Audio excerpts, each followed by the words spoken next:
প্রিয় দর্শক, এখন আমি চলে আসতেছি মধুর বাজারের মধু নিয়ে। কিরে সবার কি খবর? মধু নিয়ে চলে এসেছি, মধু মধু রসমালাই রসমালাই। প্রিয় দর্শক, এখন সিজনের শেষ সময় খুলনা থেকে আসা মধুটা আমি কেটে দেখাই কিরকম হলো।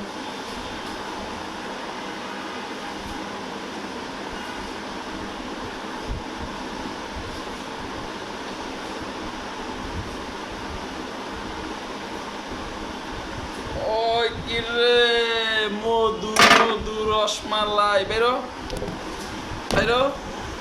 এ মধু, মধুর বাপ। আ, আ, আ, মধু রসমালাই রসমালাই মধু। কেমন হলো বন্ধুরা? সিজনের শেষ সময় মধু নিয়ে চলে আসলাম। সবাই লাইক কমেন্ট শেয়ার দিয়ে পাশে থাকবেন, ধন্যবাদ।